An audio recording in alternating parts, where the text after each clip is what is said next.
अच्छा जी। हाँ, एक चलिए इसका बताऊंगा। इसको इसको नहीं बतानी ना। सही है। इसको सबसे पहले इसका सर्वर ऑन करते हैं कि इस पे हमारा कोड पड़ा हुआ क्या है अभी करंटली।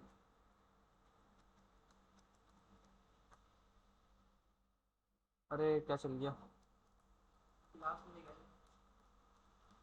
अच्छा, हो सकता है कि यहाँ पे थोड़ी सी डिफिकल्टी आपको हो फायरबेस करना। क्यों कहीं यहाँ पे हम सिर्फ फायरबेस नहीं पढ़ रहे, हम फायरबेस को अपनी एप्लीकेशन के हिसाब से यूज भी कर रहे हैं एक ही स्टेप में। तो फायरबेस पढ़ेंगे, उसके बाद हाथ के हाथ अपने उसको यूटिलाइज करेंगे अपनी एप्लीकेशन के हिसाब से। फॉर एग्जाम्पल किस तरीके से भाई, एड टू कार्ट कर रहे हैं हम product, product add to cart होकर कार्ट में तो जा रही है हमारे सामने, लेकिन जब रिफ्रेश कर रहे हैं तो सब एम्प्टी हो रहा है। तो ये एम्प्टी नहीं होगा, क्यों? क्योंकि हम एड टू कार्ट करने पे एक एक्शन तो हमारे यूआई पे कॉल हो रहा है, जो कि यूआई पे दिख रहा है आपको कार्ट पेज पे, लेकिन बिहाइंड द सीन वो वहीं पे एक और एक्शन डेटाबेस में जाके भी सेव कर रहा होगा आपके। इसलिए जैसे हम रिलोड करेंगे पेज को, तो वहां यूआई से तो गायब हो जाएगी चीज वो, लेकिन डेटाबेस से फैच होके आएगी। बात समझ में आ रही है? तो इस तरीके से थोड़ा सा हम करेंगे फायरबेस को इम्प्लीमेंट। सुकून सुकून से पढ़ना है, भगाऊंगा नहीं मैं भी, क्योंकि इंपॉर्टेंट चीज़ है ये आपको। फायरवेल आपको पता वो भी यूज़ होता है इंडस्ट्री के अंदर, बहुत से लोग प्रोजेक्ट्स में इसको इस्तेमाल करते हैं, लेकिन कहाँ यूज़ होता है मैं आपको सारी डिटेल बताऊंगा अभी। npm run dev, थोड़ा सा लिखने का काम आपका ज़्यादा होगा। ऊपर क्लास होती ना वो अच्छा था, वहाँ बोर्ड भी था। हम्म। बोर्ड है पीछे, क्योंकि थोड़ा सा ना बोर्ड का काम होगा इसके अंदर, बोर्ड वर्क का। अच्छा जी। टेल ब्लॉक्स है और इसको हम जरा बंद कर देना थोड़ी देर के लिए। अली प्रोजेक्ट तुमने अच्छा बनाया है, इसको थोड़ा सा वो करना, क्या नाम है, चीज़ें वगैरह ऐड करो इसको। हाँ।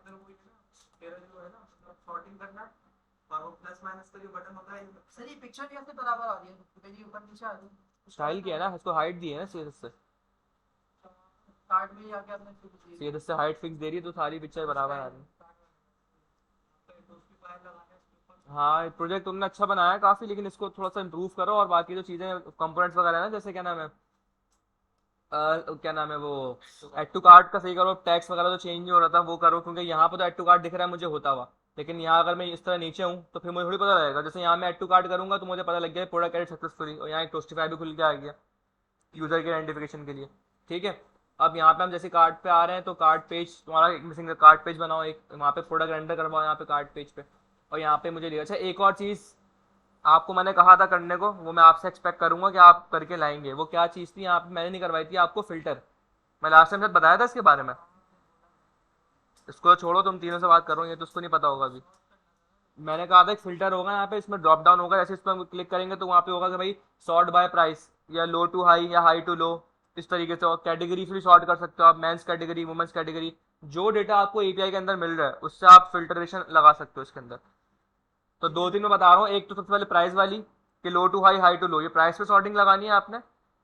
जैसे ही आप इस पर लो टू हाई करेंगे, सारा ये पूरा जो है वो लो से हाई में सॉर्ट हो जाएगा। हाई टू लो करेंगे, ये हाई टू लो में सॉर्ट हो जाएगा।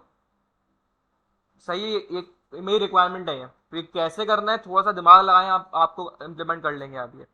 कुछ नहीं है, जावा के फंक्शन चलेंगे सिर्फ, बस और कुछ भी नहीं है। सिर्फ जावा के एक आध फंक्शन चलेगा यहाँ पे, वो कौन सा फंक्शन चलेगा वो आपने सोचना है घर पे बैठ के। कुछ भी आपके ऊपर है, बस मुझे रिजल्ट चाहिए। अब आपके ऊपर है आप किस तरह करेंगे। मैं देखूंगा सबसे, जब करके लाओगे तो देखूंगा कोड। नहीं नहीं, प्रोजेक्ट दिखाना बस मुझे, ये इंप्लीमेंट हो रहा है ना, फिर मैं खुद ही पूछूंगा कैसे किया तुमने इंप्लीमेंट, तो मुझे बता देना। और कुछ छाप के लाओगे तो वो नहीं बता पाओगे, फिर जाहिर सी बात है, अगर छापा पाओगे तो। गिटहब की सही, क्लास के एंड में बताना। सही है। अच्छा ठीक है भाई, फिल्टर आपने लगाना है। भाई सही है, समझ में आ रहा है। ये मैंने नहीं लगाया था, आपने लगाना है। अब हमने भाई क्या, हम लोग अपने करंट प्रोजेक्ट पे स्टेट हमारे कॉन्टेक्ट एपीआई यूज करी हुई इसके अंदर। पहली बात तो ये ठीक है तो हमारी स्टेट ग्लोबल हुई है, तो हमें डेटा घुमाना है फिराना है, मसला हो ही नहीं रहा है। यहाँ पे प्रोडक्ट एडिट हो गया, अब जैसे कार्ड पे आएंगे यही सेम बटन यहाँ पे रिमूव का हो जाएगा, और यहाँ मैं रिमूव करूंगा तो यहाँ से भी रिमूव होगा और यहाँ से भी रिमूव होगा। ठीक है, ये सारी वो चीजें थी जो हमने लास्ट क्लास के अंदर देखी थी। ठीक है। अब हमें बस क्या करना है, हमें स्टेट को स्टोर करना है कहीं, मतलब डेटा को स्टोर करना है कि भाई कैसे स्टोर करें। थोड़ा सा डेटाबेस की तरफ जाते हैं। अब डेटाबेस के भाई सवाल है, डेटाबेस आपके पास सबसे पहले बिल्कुल स्टार्ट करते हैं जीरो से। डेटाबेस भाई क्यों यूज होता है, क्या जरूरत है इसकी यूज करने की।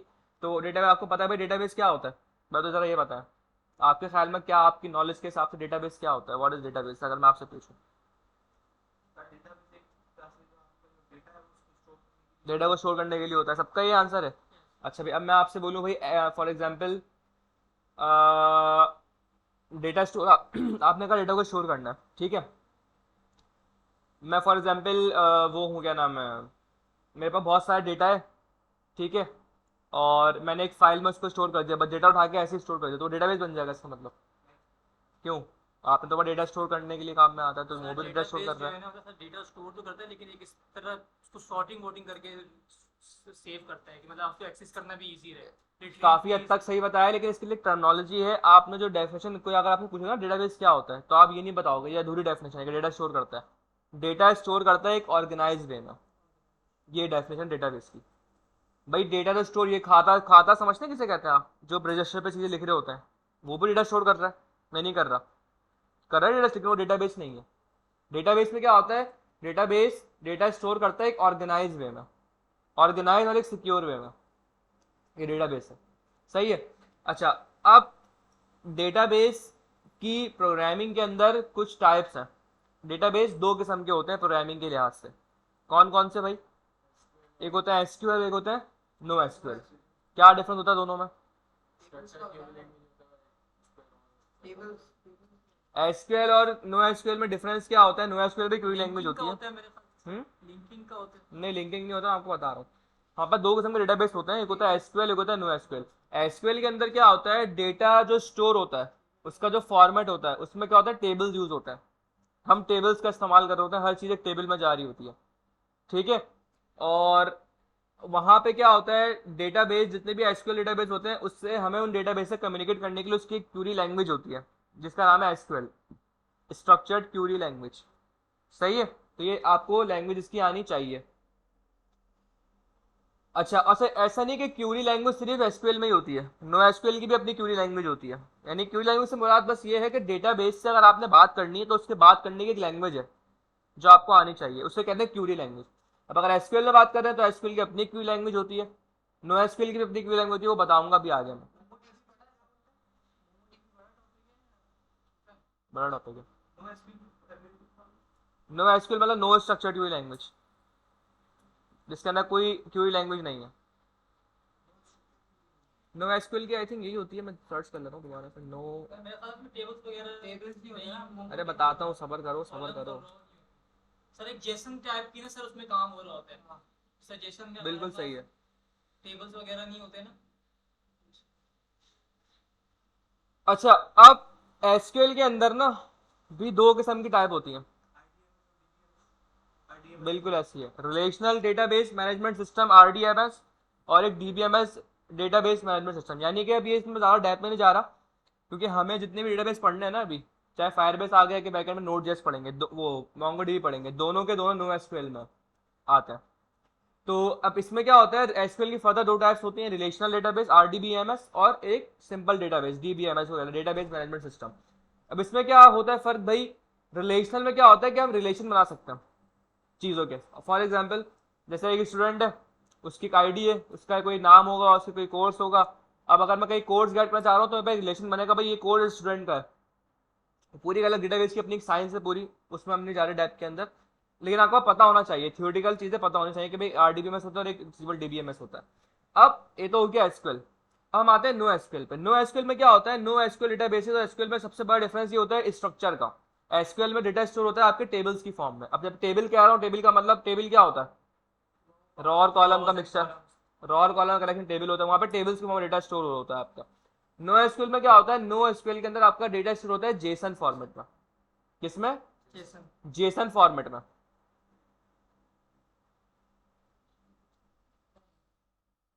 अच्छा एक और अब डिफरेंस ऐसा कुछ इस तरह लिख लें, एक तरफ एसक्यूएल एक तरफ नो एसक्यूएल में बता रहा हूँ, जो पॉइंट है वो लिख लें। एसक्यूएल में सबसे पहला पॉइंट आप लिख लें कि टेबल्स होते हैं वहां पे, नो एसक्यूएल के अंदर जेसन फॉर्मेट डेटा स्टोर होता है।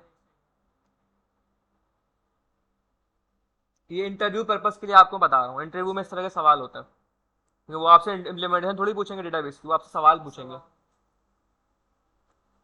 तुम तो चीते हो गए, डेटाबेस पढ़ के आ रहे हो तुम यूपीआईटी से। किसने पढ़ाया था डीबीएमएस? नदीम महमूद? कॉलेज खालिद जमाल ने। तो लिख मतलब लिया। बस उन्होंने बस हमें मतलब थ्योरेटिकल पढ़ाया है, ऐसे ही पढ़ाता है, मुझे भी ऐसे ही पढ़ाया था। इम्प्लीमेंटेशन वगैरह कराई। ठीक है। अब ये तो क्या, एक पॉइंट के बाद टेबल में होता है, यहाँ पे जेसन में होता है। दूसरा पॉइंट, नो एसक्यूएल के अंदर, सॉरी एसक्यूएल के अंदर क्या होता है आपके पास, वो होते हैं रॉ और कॉलम्स में डेटा जा रहा होता है। सर टेबल्स हो गया ना। इसमें कोई पॉइंट और लिखो, एक मिनट। रॉ और कॉलम में डेटा जा रहा होता SQL है एसक्यूएल में,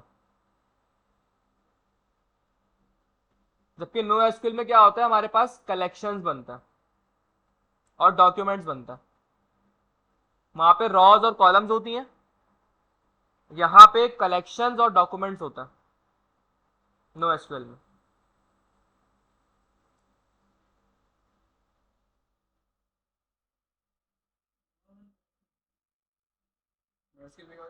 एसक्यूएल में रॉज और कॉलम्स होता है, नो एसक्यूएल में आपके पास कलेक्शंस और डॉक्यूमेंट्स होता है। कभी आप में से किसी ने पढ़ा है नो एसक्यूएल डेटाबेस? कभी पढ़ा है? कभी इत्तेफाक हुआ पढ़ने का? तुमने तो पढ़ा होगा अली, फायरबेस तुम पढ़ लेते। नहीं पढ़ा होगा इतनी बात अभी। अच्छा अभी क्या होते हैं कलेक्शन डॉक्यूमेंट, अभी इनको छोड़ दें। अभी मैंने आप बताया था ना आपको तीन चीजें हैं, वॉट वाई और, बताया था आपको मैंने ये, यस सर। वॉट वाई और हाउ। अभी वॉट, अभी हमारा वॉट वाला फेज है, सही है। तो ये तो पता लग गया क्या होता है, डॉक्यूमेंट कैसे होते बनते हैं, ये सारी चीजें छोड़ दें, बस आपको पता होना चाहिए भाई नो एसक्यूएल में डॉक्यूमेंट्स और क्या होता है, कलेक्शंस होता है। ठीक है। अच्छा, एक जो ये बात हो गई। अब दूसरी बात है भाई, वाई वाले पॉइंट पे आता है कि अब आप कोई प्रोजेक्ट बना रहे हो भाई, सवाल में मुझे मुझे यानी कि मुझे ये चीज़ पता कैसे लगेगी कि भाई मैं इसमें एसक्यूएल डेटाबेस लगाऊं नो एसक्यूएल लगाऊं?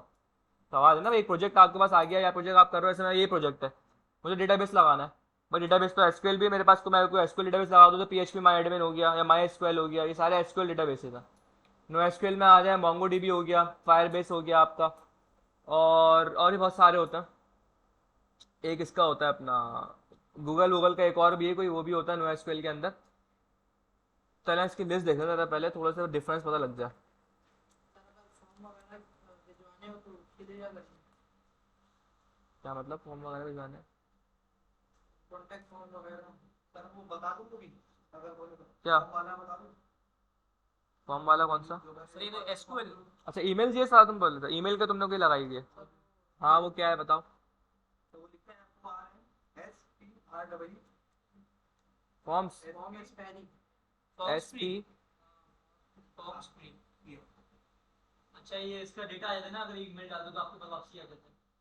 ये मैंने यूज किया अपने उसके ऊपर एक के ऊपर custom forms with no server code, अच्छा। सर ये मतलब कोई भी इनके मतलब फॉर्म पे वो डालेगा डेटा तो उनकी ईमेल पे आ जाएगा। आपकी ईमेल पे आ जाएगा? जी इन्होंने अपनी ईमेल डाली तो उनकी ना उसमें आ जाएगा, इसने लॉगिन किया है। कोई भी नोटिफिकेशन या आपको चेकआउट का ऑर्डर डालना चाहो तो मेरे पास आ जाएगा ऑर्डर।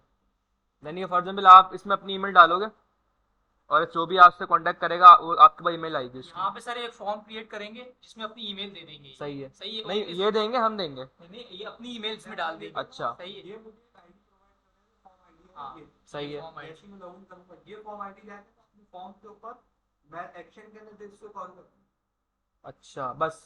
अब जो भी सबमिट करेगा ना अपना नेम वगैरह डाल के, जैसे आप सबमिट करते हो इनके फॉर्म में जाके तो उनके पास आपका नेम ईमेल पासवर्ड वगैरह सब आ जाए। ओके जो आपने डाला होगा। नाइस। ये देखें ये सर ये अच्छा है। तुमने यूज किया है? यस सर ये तो HTML CSS से पढ़ा हुआ है। फॉर्म्स फ्री, सही है नाइस। चलो करते हैं इसको एक्सप्लोर।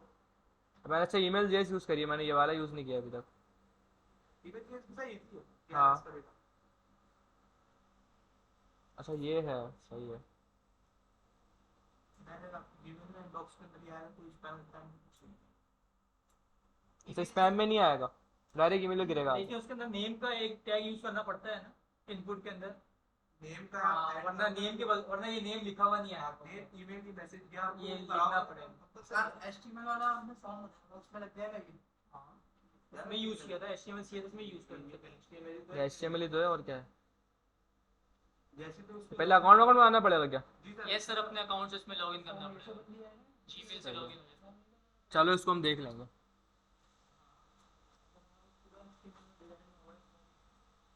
तो तुम लोग उसको उससे बैक करना फॉर्म के अंदर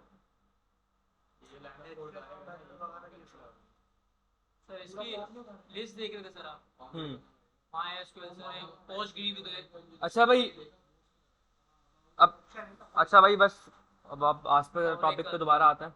भाई एसक्यूएल के अंदर डेटाबेसेस जो हैं वो कौन कौन से हैं हमारे पास?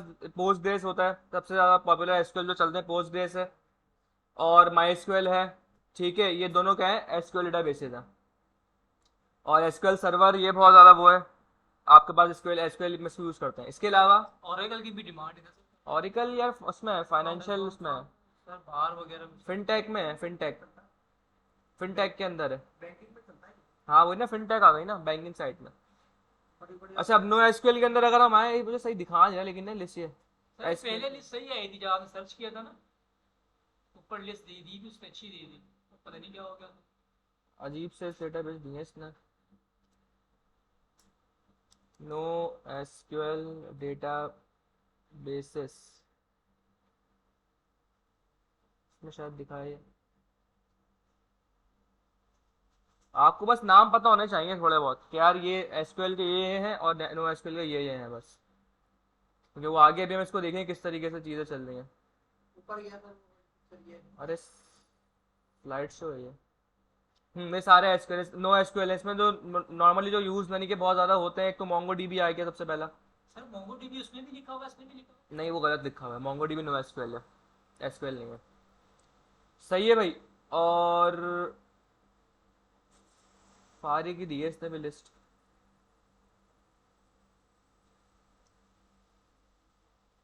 कोई ढंग का अगर दिख जाए ना इसमें, कोई अच्छी सर्चिंग मुझे ला के नहीं दे रहा है। है।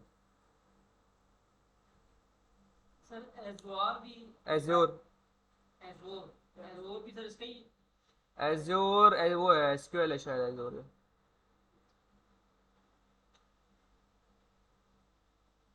चलो खैर, हम बस फिलहाल अभी उसको छोड़ दो। मोंगो डीबी अभी आ रहा था, नो एसक्यूएल में मोंगो डीबी होता है आपका। ठीक है, और फायरबेस, अगर फायरबेस पर भी आते हैं ज़रा।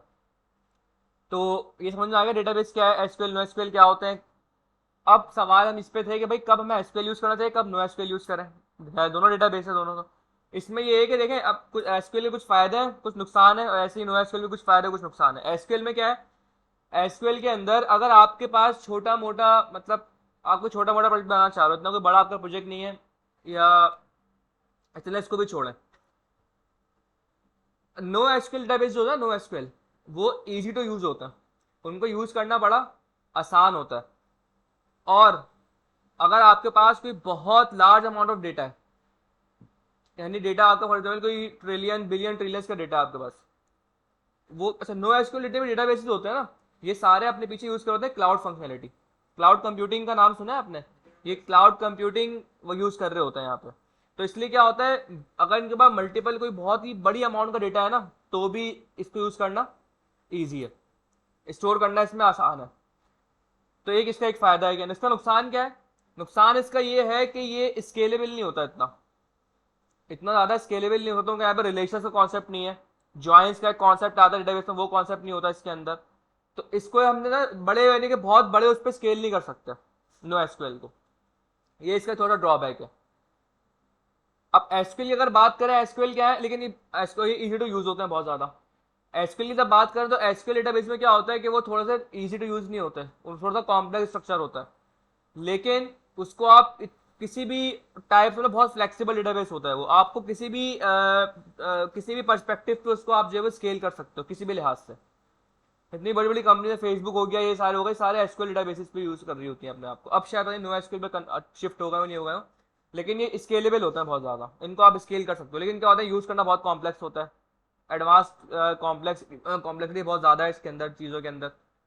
दूसरा, इसके अंदर एक और नुकसान, एक नुकसान भी क्या है कि डेटा की एक लिमिट है, यानी आप एक लिमिट तक डेटा की हैंडलिंग कर सकते हो, उसके बाद अगर कोई बहुत ही कोई बड़ा अमाउंट का डेटा आपके पास आ गया तो फिर आपको सिर्फ ये एसक्यूएल डेटाबेस पे रह के आप काम नहीं कर सकते, आपको और मजीद कुछ चीज़ें इसके अंदर इंक्लूड करनी पड़ती हैं, जिसके थ्रू आप डेटा मैनेज हो पाता है आपका। सिर्फ एसक्यूएल डेटाबेस को यूज़ करके आप बहुत बड़ा अमाउंट का डेटा को हैंडल नहीं कर सकते। तो ये थोड़े बहुत इसके अपने अपने फ़ायदे और अपने अपने नुकसान आते हैं डेटाबेसिस के। समझ में आ गया? थोड़ा बहुत क्लियर हुआ कि क्या चल रहा है, एसक्यूएल नो एसक्यूएल क्या होता है।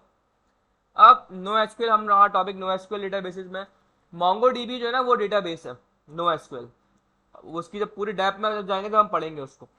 लेकिन फायरबेस क्या है? क्या है? डेटाबेस है। सबसे पहले तो अब ये रखना, फायरबेस कोई डेटाबेस नहीं है। फायरबेस क्या है? कोई डेटाबेस है ही नहीं फायरबेस। फायरबेस क्या है? गूगल की एक सर्विस है। गूगल की एक सर्विस है फायरबेस के नाम से, जिसके अंदर आपको बहुत सारी चीजें मिलती हैं। आपको एक होस्टिंग की सर्विस मिलती है, आपको ऑथेंटिकेशन की सर्विस मिल रही होती है, आपको बहुत सारी सर्विसेज मिल रही होती हैं। उसके अंदर से एक सर्विस आपको मिल जाती है डेटाबेस की। लोगों को मतलब थोड़ी सी कंफ्यूजन होती है, लोगों को एक थोड़ी सी मिसकॉन्सेप्शन है, वो कहते हैं फायरबेस डेटाबेस है। डेटाबेस नहीं है। फायरबेस एक गूगल की सर्विस है जिसमें डेटाबेस हमें प्रोवाइड करता है, वो कि भाई आप डेटाबेस हमारा यूज कर लें। लिख लें इसको, फिर इसमें और थोड़ी सी डेप्थ में जाते हैं हम। डेटाबेस होस्टिंग प्रोवाइड करते हैं और क्या प्रोवाइड करते बहुत सारी सर्विसेज होती हैं, होस्टिंग होती है, ऑथेंटिकेशन होती है उसके अंदर, log in user sign up वगैरह ये सारी चीजें होती हैं। मैं आ रहा हूँ, उस पर भी आ रहा हूँ, बस लिख लो, अभी डिटेल में बात करूंगा इस चीज़ पे मैं।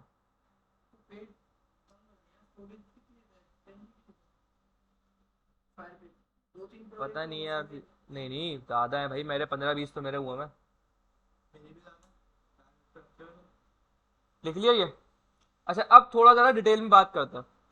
पहले फायरबेस के ऊपर आता हूँ मैं, फिर आपको बताऊंगा कि जो मैंने 2-3 बातें बोली ना भी, होस्टिंग, डेटाबेस, ऑथेंटिकेशन, इस पर भी आता हूँ। सबसे पहले फायरबेस पे इस पे हम आते हैं। ज़रा आप सिंपल लिखें firebase.google.com। सबसे पहले यहाँ पे आके आपको एक अकाउंट बनाना पड़ेगा। सही है। अच्छा, हम ये क्या करते हैं यहाँ पे, एक मैं अपना यहाँ पे साइन आउट कर देता हूँ। हम एक अपना टेस्ट का अकाउंट बनाते हैं, उसके थ्रू जाएंगे यहाँ से हम। हैं? सही है। ठीक है, यहाँ पे हम आते हैं, गेट स्टार्टेड करते हैं, इस तरह साइन अप करते हैं।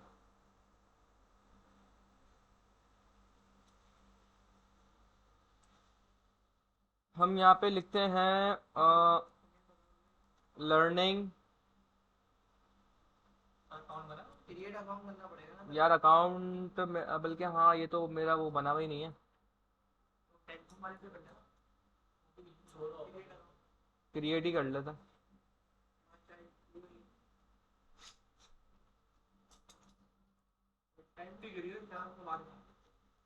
Learning Firebase with react. सही है। यार ये लंबी होगी, इसमें बहुत ज़्यादा कुछ भी रैंडम रख देता है। संडे संडे को संडे को कस्टम कस्टम नहीं, कस्टम वस्टम नहीं भाई। फीमेल करते हैं ना ज्यादा। पाकिस्तानी नहीं है, इंडियन है। चूज और Gmail address, pick Gmail address और create your own. Learning Firebase with React, ये सही है। ये सही, learning Firebase with React gmail.com। Password क्या रखें भाई? LEA बार रख देता, LEARNING, लर्निंग स्ट्रॉन्ग पासवर्ड रखो। फायरबेस।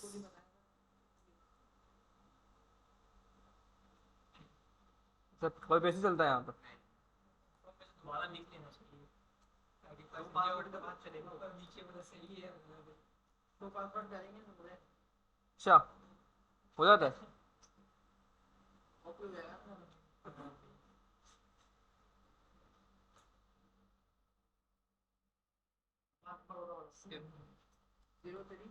स्किप कर देना। अरे हाँ, स्किप कर देना, छोड़ो। लर्निंग फायरबेस याद रखना भाई, लर्निंग फायरबेस विद रिएक्ट, तो यही पासवर्ड है। ये एक काम करो भाई, लर्निंग फायरबेस, ये आपका पासवर्ड, ये पासवर्ड है। ये लर्निंग फायरबेस विद रिएक्ट। तब ये शेयर ही हुआ ना हमसे। तो क्या कोई मतलब कोई अकाउंट, बैंक अकाउंट थोड़ी है कोई मेरा ये। आप ही के लिए अकाउंट बना रहा हूँ, लर्निंग लर्निंग के लिए। में लिखवा देना।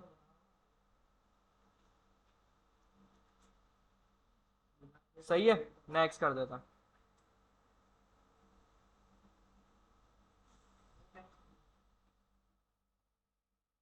बहुत लंबी है करता है भाई ये गूगल। सही है।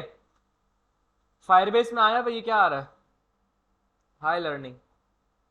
एल बना हुआ आ गया ये यहाँ पे। चलो सही है।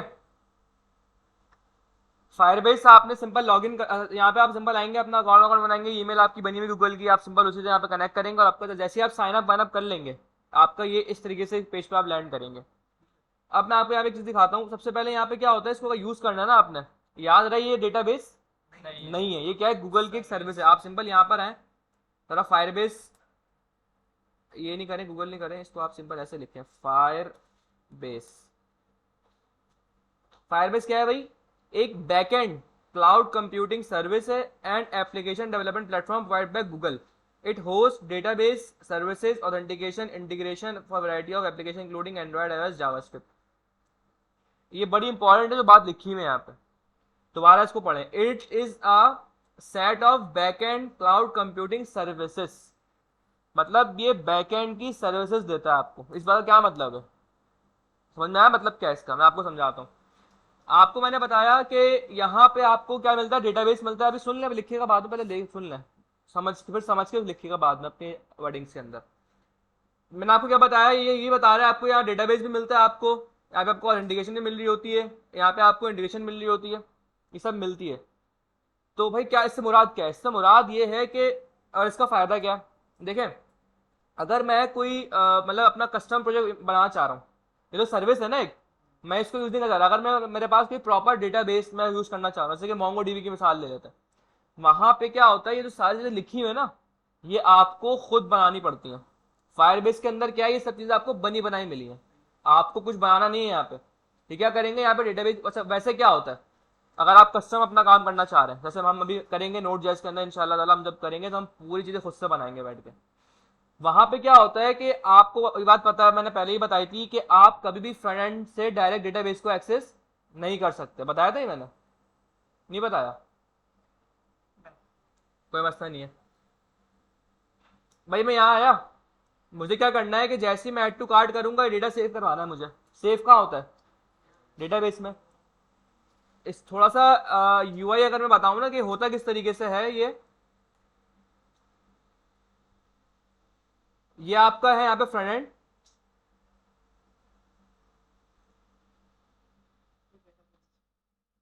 ये आपका फ्रंट एंड हो गया, जहाँ पे आपका पूरा यूआई वगैरह पड़ा हुआ है, जहाँ से आप सारे एक्शन कॉल करते हो, जहाँ से आप एपीआई कॉल करते हो। इन शॉर्ट, ये फ्रंट से कॉल करते हो ना एपीआई, या बैकएंड से करते हो?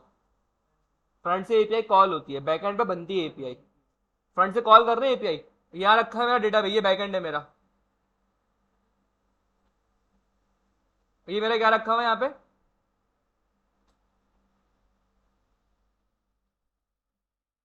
बहुत इंपॉर्टेंट है, इसको जरा समझिएगा। ये वेब डेवलपमेंट की समझ लें बेसिक वेब, वो है behind the scene web development कैसे चलती है। अच्छा आप ना एक काम करिएगा, आपको बड़ा हेल्प मिलेगी उससे। यूट्यूब पे ना जो प्लेलिस्ट है, वहाँ पे प्लेलिस्ट में जाएगा, चैनल पे जो मेरा चैनल है, प्लेलिस्ट पे जाइएगा, वहाँ पे ना एक प्लेलिस्ट होगी इनकी, जावास के बेसिक्स टू एडवांस के नाम से।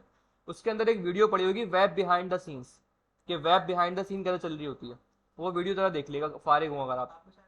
हाँ, जिस पर तुम रिएक्ट की वीडियोस आती है ना आपकी, रिएक्ट की जो अपलोड करता हूँ मैं, उसी चैनल के ऊपर एक प्लेलिस्ट में जाएंगे, एक प्लेलिस्ट होगी जावास के बेसिक्स टू एडवांस, उसमें एक वीडियो पड़ी हुई है वेब बिहाइंड द सीन्स के नाम से, कि वेब बिहाइंड द सीन्स कैसे काम कर रही है।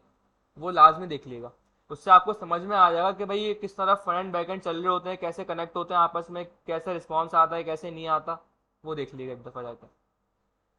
खैर होता क्या है कि ये आपका डेटाबेस है, मैं क्या चाह रहा हूँ कि मैं जैसे ही यहाँ से क्लिक क्लिक करूँ, एपीआई कॉल होगी उस पर कोई ना कोई, और यहाँ डेटाबेस में डेटा मेरा स्टोर हो जाए। अगर मैं इस सिनेरियो में बात करूँ, तो यहाँ पे क्या है, सेट टू कार्ड के ऊपर मैं कोई एक क्लिक पे इसके एपीआई हिट करवाऊंगा और वो जाके डेटाबेस में जाके सेव करवा रहूंगा मैं, यही होगा नहीं होगा? लेकिन कोडिंग पर्सपेक्टिव से अगर हम देखें ना, तो ऐसा नहीं होगा कि जैसे मैंने क्लिक किया फ्रंट एंड से एक एपीआई कॉल हुई, डायरेक्टली यहाँ पे जाकर डेटाबेस में डेटा स्टोर करा दिया, ऐसा कभी भी नहीं होता। फ्रंट एंड का हम कभी भी डेटाबेस को एक्सेस नहीं देते। क्यों? Because of security reasons. हो सकता है फ्रंट के अंदर, तो भाई फ्रंट तो सब, फ्रंट का कोड तो एक्सेस है ना ये सबके पास, यूजर को पास एक्सेस होता है फ्रंट के कोड को। कोई हैकर आया, उसने कोई एपीआई के अंदर कोई डेटा के अंदर उसने कोई स्क्रिप्ट रख के भेज दी, अगर डेटाबेस को डायरेक्ट मैंने एक्सेस दिया हुआ उसको, तो तबाह कर देगा वो जाके वो डेटाबेस को, या कोई डेटा लीक कर देगा मेरा, कुछ भी कर सकता है। तो इसलिए यहाँ पे कोई हम नहीं रखते। अब सवाल तो फिर होता क्या है, होता ये है कि डेटाबेस, फ्रंट एंड और डेटाबेस के दरमियान में एक और चीज होती है, एक लेयर होती है। यहाँ पे डायरेक्ट नहीं होता, यहाँ पे एक और बीच में एक लेयर होती है। क्या हो गया ये?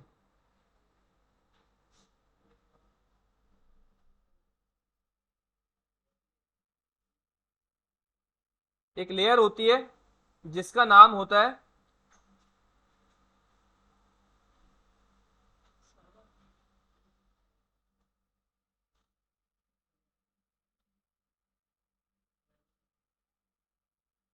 Web server.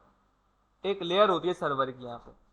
ये लेयर जो है ना, ये बहुत इंपॉर्टेंट होती है। जब बैकएंड बनाते हैं ना हम अपना खुद का बैकएंड, तो हम वे सारी चीजें खुद बनाते हैं वहाँ पे। हम नोट जब पढ़ेंगे ना, तो अभी अभी आप देखिएगा फाइवेज आपको बताऊंगा, आप सारे काम खुद ब खुद हो रहे होंगे, आपको कुछ करना ही नहीं पड़ेगा। वैसे ओरिजिनल में क्या होता है कि हम पूरा अपना खुद का एक सर्वर लिखते हैं बैठ के, और वो कोई बैकएंड लैंग्वेज उसके लिए हम यूज करते हैं, जैसे नोट जेएस तो जावास्क्रिप्ट लिख रहे होंगे, पीएचपी पे तो लारावेल वगैरह पे बना रहे तो अपना एक पीएचपी यूज कर रहे होंगे, या कोई जैंगो वगैरह यूज कर तो पाइथन लिख रहा होगा वहाँ पे। इस तरीके से अपना एक सर्वर लिखते हैं पूरा। अब वो सर्वर क्या कर रहा होता है, फ्रंट से जब कोई एपीआई हिट करी, वो जैसी एपीआई हिट होगी वो डायरेक्ट पहले यहाँ आएगी सर्वर पे। सर्वर उसको चेक करेगा, भाई अगर सब चीजें ओके हैं, सारी रिक्वेस्ट बिल्कुल सही है, तो फिर वो क्या करता है, आगे भेजेगा डेटाबेस के पास। अदरवाइज यहीं से वापसी रिटर्न कर देगा एरर। आपको देखा ना, आपके पास एरर आता है, server error 500, internal server error, या 404, ये कहाँ से आ रहे होते हैं? जितने भी एरर्स आ रहे होते हैं, ये सारे के सारे एरर यहाँ से जनरेट होते हैं सर्वर से। ये हम इंशाल्लाह डिटेल में पढ़ेंगे इसको, जब बैकएंड पढ़ेंगे कि सर्वर स्टेटस कोड्स होते हैं कुछ 500, 400, 401, ये 200, ये सारे क्या होते हैं, इस सर्वर से कोड जनरेट होते हैं सारे, जो आपको दिख रहे होते हैं फ्रंट एंड के ऊपर। तो होता ये है कि जैसे हमने एपीआई हिट करी, यहाँ से गई सर्वर पे जाएगी, पहले सर्वर जो चेक करेगा उसको, सर्वर पे लॉजिक लगी होती है पूरी, हम लगाते हैं खुद, लिखते हैं अपना कोड हम, तो भाई अगर ये सारी चीजें ओके हैं, बिल्कुल एक रिक्वेस्ट बिल्कुल सही है, तो उसका उसको आगे डेटाबेस से भेज दो, और जो वो करना चाह रहा है उसको करने दो। फॉर एग्जाम्पल मैंने कोई डेटा स्टोर करवाया, तो मैं पोस्ट की रिक्वेस्ट करूंगा, पोस्ट करूंगा ना रिक्वेस्ट के डेटा, पोस्ट में डेटा रख के भेजूंगा, भाई ये स्टोर करवा दो डेटाबेस पे, तो यहाँ जाएगा, वो देखा हाँ भाई सब ओके, तो डेटाबेस में आके स्टोर करवा देगा। अब अगर मैंने कोई गेट की रिक्वेस्ट करी कि डेटाबेस से डेटा लाना है मुझे गेट, तो क्या होगा, मैं यहाँ पे एपीआई, जैसे फॉर एग्जाम्पल यहाँ पे गेट की रिक्वेस्ट हम यहाँ पे कहाँ कर सकते हैं आपके ख्याल में, रिक्वेस्ट कहाँ यूज कर सकते हैं हम? इस प्रोजेक्ट के अंदर? अपने कार्ड्स में। क्या कार्ड में कैसे? कार्ड्स में जब हमने स्टोर करेगा वहाँ जाके देखेंगे हम कौन कौन स्टोर कर रहा है। ये भी कर सकते हैं, सिंपल आप बोले सर ये जो प्रोजेक्ट पे जैसे वेबसाइट लोड हुई है, जो डेटा आ रहा है, ये कौन सी रिक्वेस्ट है? गेट की रिक्वेस्ट है ना भाई। जैसी मैंने यूएसएफएक्स में एपीआई कॉल करवाई हुई है कि भाई जैसी पेज मेरा वेबसाइट लोड हो, कि फौरन से फेस एपीआई को हिट करो और डेटा लेके आ जाओ, तो ये कौन सी रिक्वेस्ट है? गेट की रिक्वेस्ट है ये। अब गेट में क्या होता है, जैसे आप गेट रिक्वेस्ट करते हैं सर्वर पे ही जाएगी, हर रिक्वेस्ट कहाँ जाएगी, सर्वर पे जाएगी पहले, डेटाबेस पे डायरेक्ट जा नहीं सकती कभी भी, सर्वर के पास जाएगी। अब सर्वर क्या करेगा, सर्वर ने बोला हाँ भाई गेट कर रहा है यूजर, सर्वर आगे भेजेगा डेटाबेस के पास। फिर डेटाबेस की अलग कहानी चलेगी। यहाँ दो कम्युनिकेशन चल रही होती है, यहाँ पे एक चल रही होती है फ्रंट एंड और सर्वर के दरमियान, एक कम्युनिकेशन ये चल रही है फ्रंट एंड और सर्वर के बिटवीन, एक चलती है सर्वर और डीबी के बिटवीन, एक कम्युनिकेशन ये चल रही होती है आपकी, सही है। अब सर्वर डेटाबेस को बोलेगा भाई डेटा दो, और डेटाबेस पे अगर डेटा पड़ा हुआ होगा, सक्सेसफुली चलेगा, तो डेटाबेस से उठ के डेटा कहाँ आएगा, पहले सर्वर पे आएगा, डायरेक्ट नहीं जाएगा यहाँ पे, सर्वर पे आएगा। फिर सर्वर उसको कहाँ भेजेगा, यहाँ पे, ठीक है। इसलिए आपने बहुत सुना होगा, पता नहीं सुना, कि डेटाबेस जो बैकएंड डेवलपर्स होते हैं उनके मुझे टर्मिनोलॉजी सुनी होती है भाई, एक होते हैं सर्वर एरर, एक होते हैं डीबी एरर। वो ये दो एरर्स इसलिए होते हैं कि एक सर्वर का मतलब यहाँ से इस कम्युनिकेशन में एरर आ रहा है, डीबी का मतलब इस कम्युनिकेशन में एरर आ रहा है, डीबी से जो एरर आ रहा है वो ये कम्युनिकेशन होती है। तो दो कम्युनिकेशन चल रही होती है यहाँ पे, तो ये बात समझ में आ गई। अब इसमें क्या है, बहुत सारी चीजें हमें खुद का सर्वर लिखना पड़ता है पूरा। अब अगर हमें कोई एपीआई कॉल करनी है, तो एपीआई के लिए पहले हम, अगर हमें कॉल करनी है तो एपीआई के लिए पहले पूरा बैकएंड बनाना पड़ता है हमें। अगर हम खुद का पूरा डेटाबेस सेटअप कर रहे हैं, खुद का पूरा बैकएंड बना रहे हैं, तो कस्टम, जब जिसको कस्टम कहते हैं, कस्टम काम, उसमें ये होता है कि आप पूरा खुद का बैकएंड, पूरा खुद का बैकएंड बनाता है, खुद का पूरा सर्वर लिखता है बैठ के, उसकी कॉन्फ़िगरेशन, फिर डेटाबेस की कॉन्फ़िगरेशन, डेटाबेस का पूरा सेटअप, ये सारे काम करने पड़ते हैं। तो यानी कि अगर हम यही एप्लीकेशन, अगर मैं खुद से बनाने बैठूँ, खुद का बैकएंड लगाऊं इसके अंदर में, तो मुझे बहुत ज़्यादा टाइम लग जाएगा, क्योंकि ज़्यादा मैं पूरा हर एक खुद स्क्रैच से बनाऊंगा चीज़। और ये तो समझे सिंपल एक बॉयलर प्लेट है। अब इसके अंदर यहाँ पे एक, ये जो मैंने सारी बातें भी आपसे करी है ना, इन सारी बातों का मतलब था ये डेटाबेसेस सर्विसेज जो ये प्रोवाइड करता है। अब आगे चले तो ऑथेंटिकेशन। अब ऑथेंटिकेशन क्या होती है, यूजर्स का लॉगिन साइन अप, कितने यूजर आपके साइन अप कर रहे हैं, उनका पूरा प्रोसेस कि कोई यूजर साइन अप कैसे कर रहा है आगे।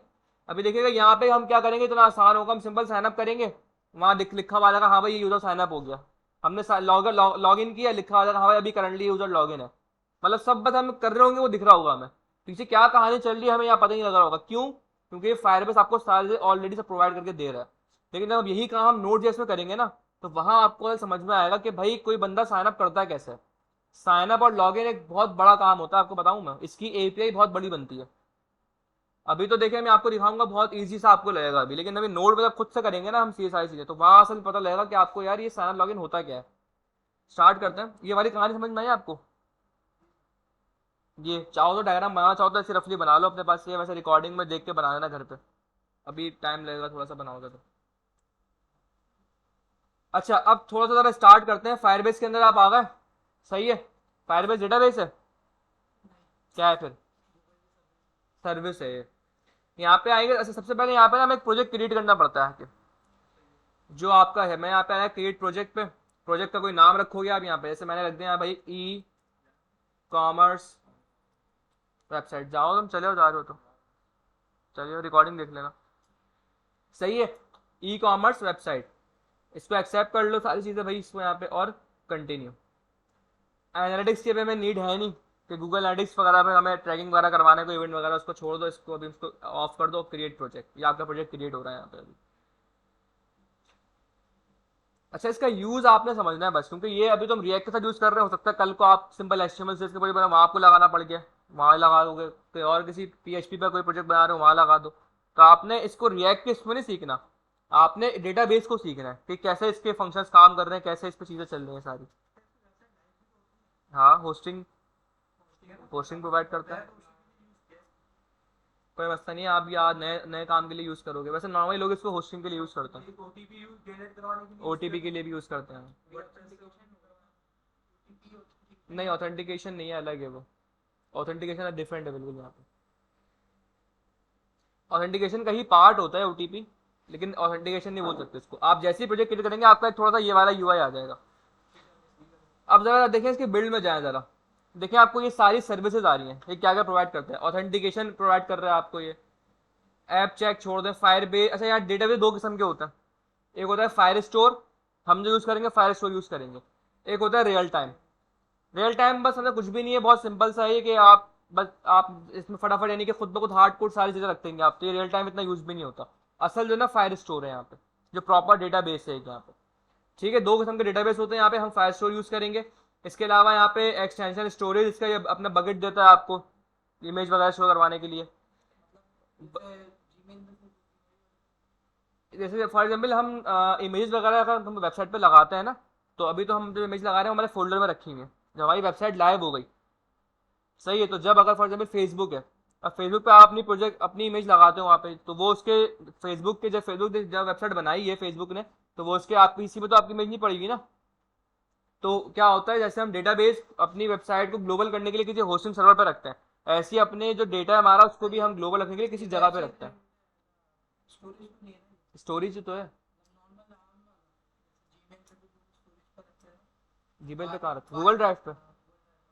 गूगल ड्राइव की तरह कह सकते हो, लेकिन ये एक बकेट इसको कहते हैं जहाँ पे आप ग्लोबल करते हो चीज़ें सारी।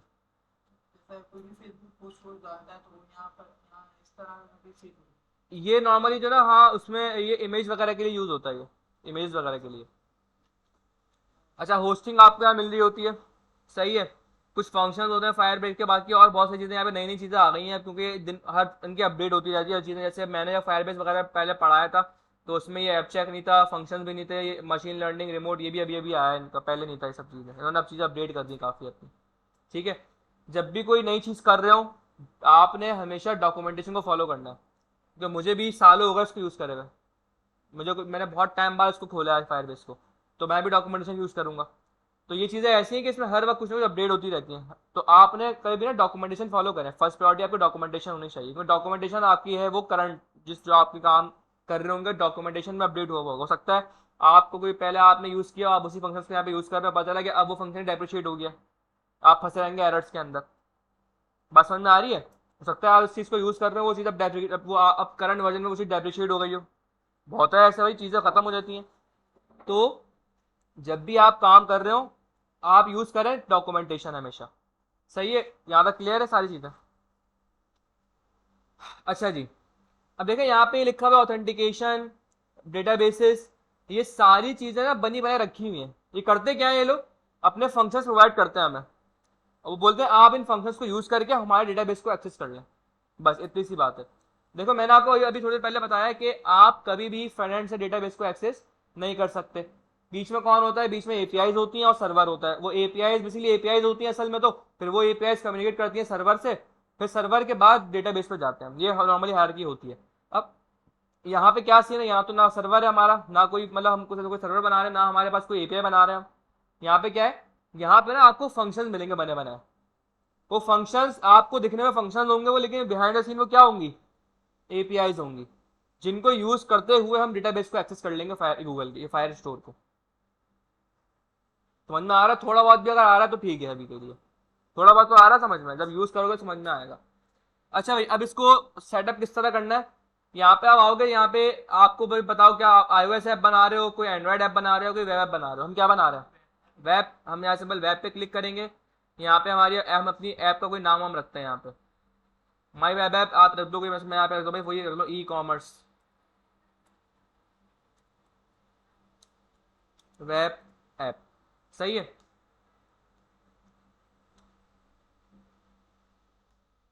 ई कॉमर्स वेब ऐप, ठीक है।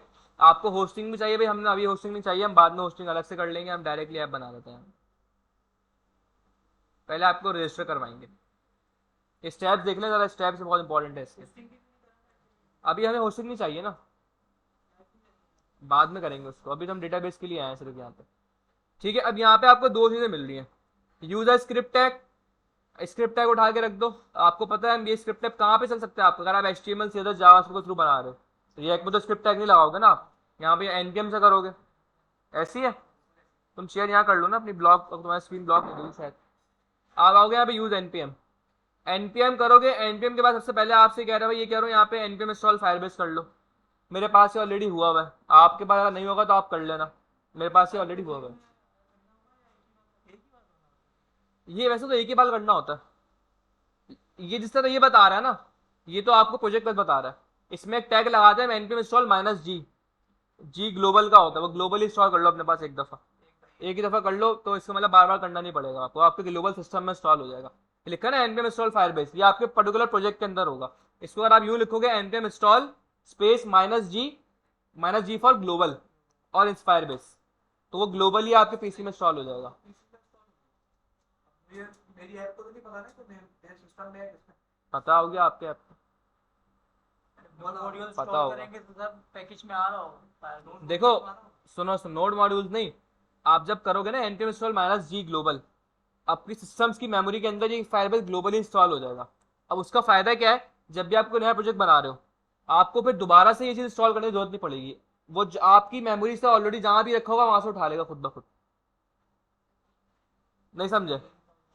देखो भाई, इसका इंस्टॉल मैं कर क्यों रहा हूँ, क्योंकि आगे मैं कुछ फायरबेस की चीजें यूज करने जा रहा हूँ। ठीक है, ये चीजें अगर फायरबेस इंस्टॉल होगा तो ही ये चीजें चलेंगी, वरना मुझे एरर थ्रो करेगा। ऐसी है। अच्छा, अब ये जो मैं इंस्टॉल कर रहा हूँ, ये पर्टिकुलर प्रोजेक्ट के अंदर इंस्टॉल हो रहा है मेरे पास, क्योंकि मैं इसी प्रोजेक्ट पे काम कर रहा हूँ, तो इसी प्रोजेक्ट की चीजें यहाँ पे मैं फायरबेस की चीजें यूज कर रहा हूँ, इसलिए मैं इसी प्रोजेक्ट में इंस्टॉल कर रहा हूँ। अब मैंने क्या है, मैंने कर दिया इंस्टॉल -g ग्लोबल, अब वो ग्लोबली मेरे पीसी में इंस्टॉल हो गया। अब नेक्स्ट टाइम मैं प्रोजेक्ट बना रहा हूँ कि दूसरा, मैं इसको ये वाली कमांड नहीं चलाऊंगा, मैं करूंगा, मैं डायरेक्टली काम करूंगा। अब होगा क्या, क्योंकि वो मेरे प्रोजेक्ट के अंदर इंस्टॉल नहीं है फायरबेस, मेरे सिस्टम में इंस्टॉल है, तो अब जब मैं इसकी फायरबेस की चीजें इंस्टॉल कर रहा हूँ, मैंने यहाँ पे कमांड नहीं चलाएगी, तो मुझे एरर थ्रो नहीं होगा। क्यों? क्योंकि वो इसकी चीजें जहां भी सिस्टम में पड़ा होगा फायरबेस ग्लोबली, वहां से उठा लेगा उसको, और मेरा प्रोजेक्ट रन हो जाएगा सक्सेसफुली, मुझे एरर्स नहीं मिलेंगे। तो वो खुद ही रीड कर लेगा। खुद ही उठा लेगा वो, उसमें आपका मसला नहीं है। आप एक दफा ग्लोबल इंस्टॉल कर लो, वो खुद ब खुद आप जब प्रोजेक्ट बनाओगे तो ऑटोमेटिकली वो चीजें उठा लेगा। चलो सिंपल, अभी के लिए आप इंस्टॉल कर लो प्रोजेक्ट वाइज, अभी ग्लोबल को छोड़ दो, अभी चीजों को जितना ईजी रख तो रखो, अभी के लिए इंस्टॉल कर लेते हैं। मैं भी कर लेता हूँ दोबारा। अब अभी छोड़ दो, इसको छोड़ दो, अभी पहले सिंपल रखो चीजों को, जितना यूज करते रहोगे फिर यूज टू होते रहोगे, खुद ही समझ में आ जाएंगी चीजें। अभी तक आपने कोई कमांड चलाई है सब -g लगाया हो? मैंने भी सर उसमें एक आप कमांड है उसको लगाई स्टार्टिंग में लगाई थी, जब बीट से पहले मैंने कुछ खुद पढ़ने की कोशिश करी थी ना, तब माइनस जी हम इसलिए लगाते ही इसलिए है कि वो ग्लोबली इंस्टॉल कर दे सिस्टम में, हमें बार बार इंस्टॉल ना करना पड़े। रिएक्ट का जो है आपको कभी भी लगाना तो आपसे वो ग्लोबल की कमांड चला दो, रिएक्ट की कमांड चला दो तो वो हो जाएगा। लेकिन ये थोड़ा सा ऊपर से गया है कि ग्लोबल में लगा दी सही है, लगा सही दिया। है, लेकिन नहीं पूछ रहा हूँ मेरे को कैसे पता है कि मैं डेटाबेस पढ़ा हूँ। डेटाबेस नहीं पड़ा हुआ, आप ये सारे काम करोगे दोबारा से, जितने भी चीजें ना सारी चीजें करोगे, ये इनिशियलाइजेशन हो रही है अभी सारी इसकी। तो देखो लगानी पड़ेगी ना, हम्म। अपने देखो नहीं पड़ेगा। हाँ नहीं करना पड़ेगा क्योंकि ग्लोबल इंस्टॉल हुआ हुआ है। क्योंकि मैंने तो ग्लोबल किया हाँ हुआ है, इसकी फाइल बनाओ तब जी। सब पैकेज में आ रहा होगा लिखा हुआ फायर बेस अगर ग्लोबली कर दिया होगा। यार पैकेज में नहीं आ रहा होगा, लेकिन आई थिंक आपका चल जाता है प्रोजेक्ट। मैं तो चलाया हुआ है भाई, मैं तो चलाया हुआ है ये। चलो देख लेते हैं अभी दोबारा इसको, मुझे भी सालों होगा इसको यूज करे हुए। स्टार्ट कर दो, आपके साथ ही यूज करते हैं इसको हम भी। सबसे पहले भाई क्या करेंगे, इस पर्टिकुलर फोल्डर के अंदर आ जाते हैं हम, और हमें यहाँ यूज करना है फायर बेस। थोड़ा जूम कम कर दूं, सही है?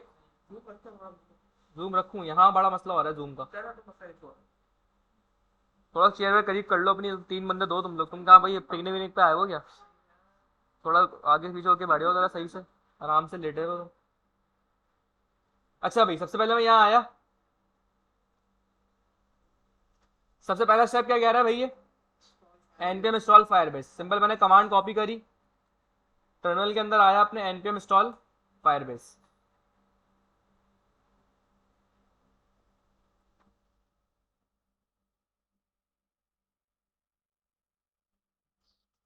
खैर ये इंस्टॉल होता रहेगा हमारे पास। हम यहाँ पे अब क्या कह रहा है, then initialise Firebase and begin using SDK for products you like to use. आपको एक एसडीके मिल रही है। एसडीके क्या होता है पता है? मैंने सर क्या होता है, क्या है फुल फॉर्म, क्या होती है? Software development kit. सिंपल, आपको एक समझ लें, एक बॉयलर प्लेट कहना है आसान जबान में।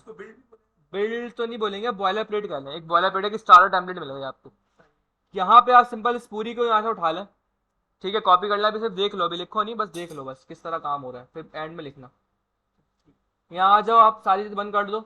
यहाँ पे एसआरसी के अंदर बनाओ एक फोल्डर, जिसका नाम क्या होगा?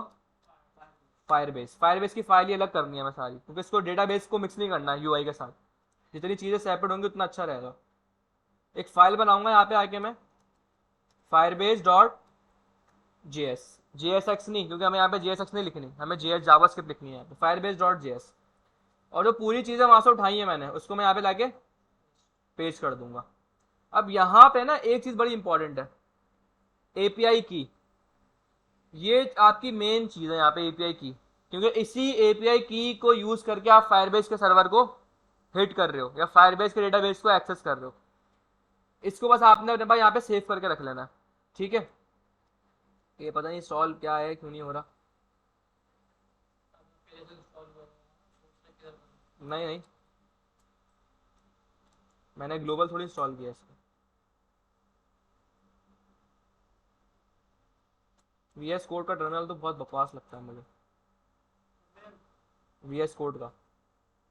यहाँ पे आके हमारी क्लास 14 ही है ना? यहाँ पे आके मैं एक और कमांड प्रॉम्प्ट खोल लेता हूँ, npm install Firebase. I think internet नहीं चल रहा।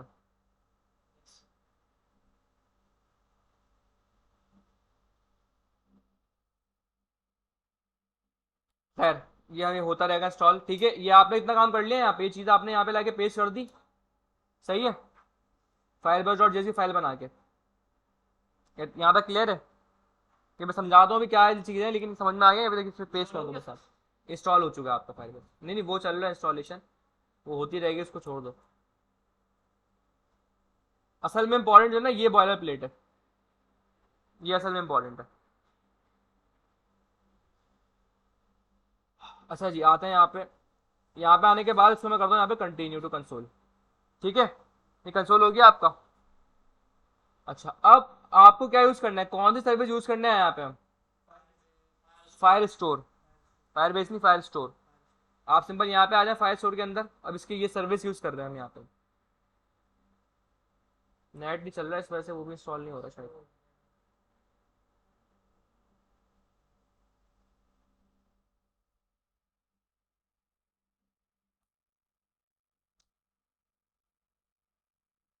क्रिएट डेटाबेस पे क्लिक करेंगे आप सिंपल, ठीक है।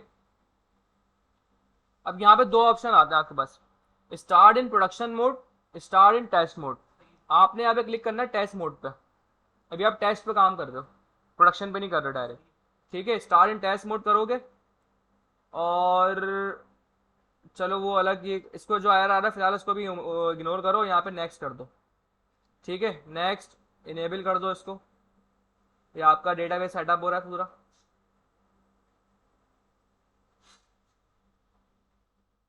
एंड बहुत स्लो चल रहा है, ये आपका डेटाबेस यहाँ पे सेटअप हो गया पूरा, सही है। अब थोड़ा सा देखें इसका यूआई में, नई चीज़ें आ गई भाई काफ़ी। ये आपका थोड़ा सा स्टेप का यहाँ पे यूआई आ रहा है आपका, ठीक है। देखें यहाँ पे क्या लिखा हुआ आ रहा है, स्टार्ट कलेक्शन।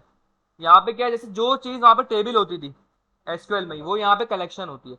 एक कलेक्शन होगी, यानी समझ ले कलेक्शन मतलब आपका एक डेटाबेस कह लें उसको, आसान जबान में समझने के लिए। उस कलेक्शन के अंदर, अच्छा वहाँ पे क्या होता था, एसक्यूएल के अंदर एक टेबल होता था, उस टेबल के अंदर मल्टीपल रिकॉर्ड्स होते थे। क्या होते थे, रिकॉर्ड, जिनको हम रॉस कहते थे। रिकॉर्ड है सारी, एक पर में एक स्टूडेंट का डेटाबेस है तो स्टूडेंट का रिकॉर्ड है भाई, 5 स्टूडेंट है, 10 स्टूडेंट है। यहाँ पे क्या होता है, कलेक्शन के अंदर मल्टीपल डॉक्यूमेंट्स होता है, रिकॉर्ड नहीं होते यहाँ पे क्या होता है, डॉक्यूमेंट्स होते हैं यहाँ पे।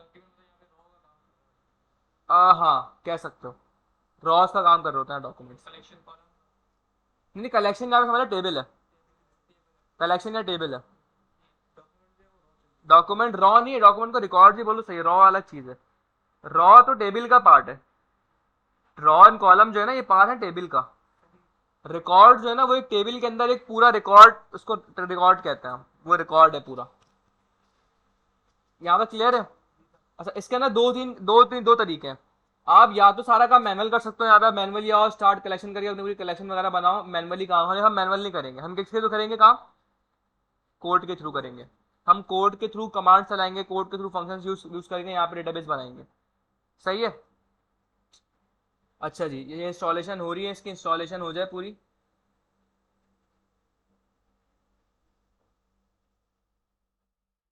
ठीक है। अच्छा जी, अब हम आ रहे हैं इसकी डॉक्यूमेंटेशन पे। ये आ रहा है गो टू डॉक्स, इसको मैं यहाँ पे साइड में खोल लेता हूँ, डॉक्यूमेंटेशन। बिल्ड में आ जाओ, यहाँ पे हम कौन सा यूज कर रहे हैं, फायर स्टोर। इधर आ जाओ, तो फायर स्टोर आ गया यहाँ पे।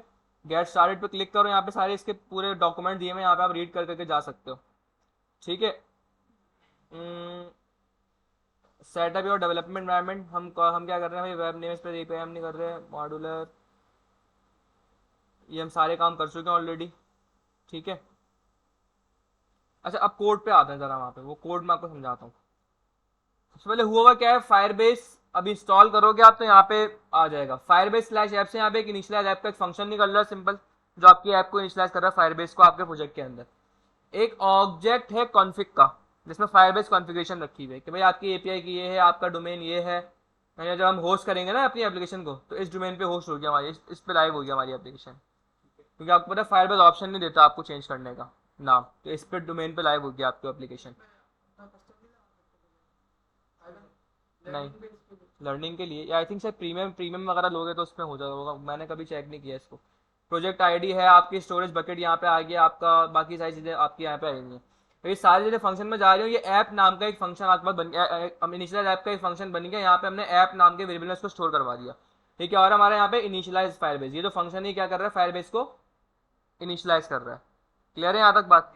अब आगे चलते हैं, अब हमें यहाँ पे क्या इनिशियलाइज करना है, डेटाबेस सर्विस। सबसे पहले ये ऐप इनिशियलाइज कर दी। अब जो भी सर्विस आप यूज कर रहे हो, अभी हम डेटाबेस यूज कर रहे हैं तो हमारी डेटाबेस सर्विस होगी। अभी आगे क्या यूज करेंगे, ऑथेंटिकेशन, तो ऑथेंटिकेशन की सर्विस के लिए अलग उसको इनिशियलाइज करेंगे। जो सर्विस यूज कर रहे हैं उसको पहले यहाँ पे इनिशियलाइज करोगे, क्लियर है। अच्छा जी, अब हो क्या रहा है, ऐप तक आपको पता है यहाँ पे मिल चुका है, अब मुझे क्या इनिशियलाइज करना है, डेटाबेस। तो यहाँ पे देखिए डॉक्यूमेंटेशन में सब लिखा हुआ है यहाँ पे। आप सिंपल यहाँ पर आओगे, इसको कॉपी करोगे और यहाँ पे इसको लिख दोगे, const DB get Firestore. अब फायर स्टोर कहाँ से आ रहा है, इसको हमें इंपोर्ट करना पड़ता है। कैसे इंपोर्ट होगा, यहाँ आगे लिखोगे इंपोर्ट फायर। हाँ अभी इंस्टॉल नहीं हुआ, गेट फायर स्टोर, तो वो एरर दे, वहाँ सजेशन दे रहा था मुझे वो, from Firebase slash app slash fire store. सही है, बन के आ गया पूरा पूरा। ठीक है भाई, अब यहाँ जाके चेक कर लो, आपको यहाँ बता भी रहा होगा ये, get Firestore from Firebase Firestore. अच्छा ऐप नहीं आएगा यहाँ पे, फायरबेस फायर स्टोर, क्या उल्टी चीजें बता रहे यार भाई। सही है भाई, बनने आ गया। नहीं नहीं, बहुत टाइट चीज बताइए भाई, ये बहुत हेल्पफुल है, डेवलपमेंट स्पीड बहुत फास्ट करेगी ये। क्लियर है।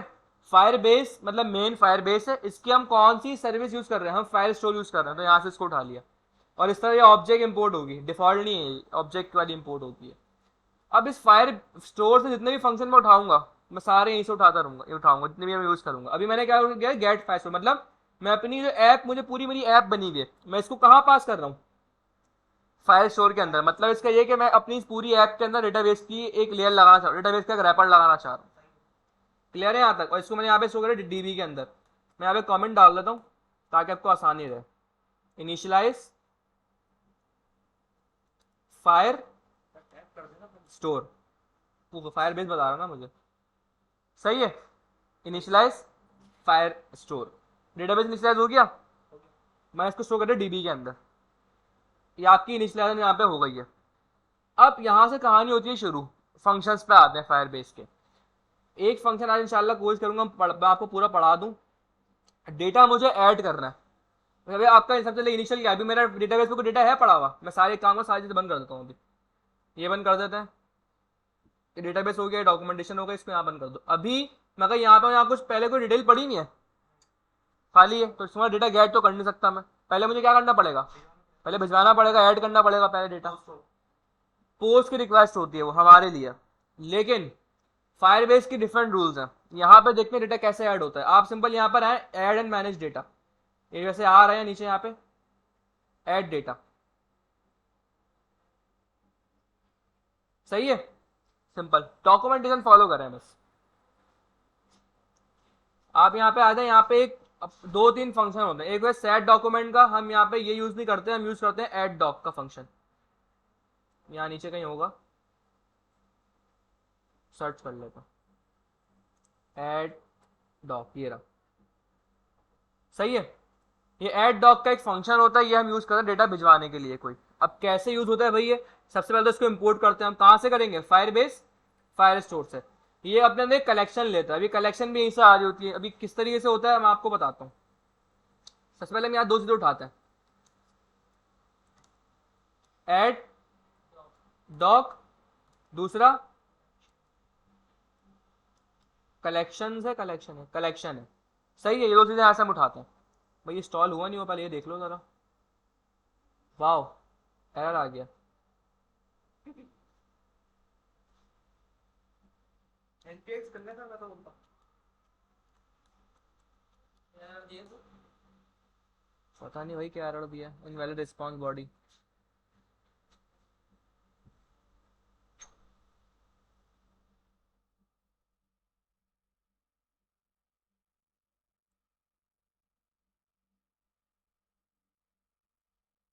क्लास 14 पे चलेंगे। 14 ही तो है हमारी, 14 ही है।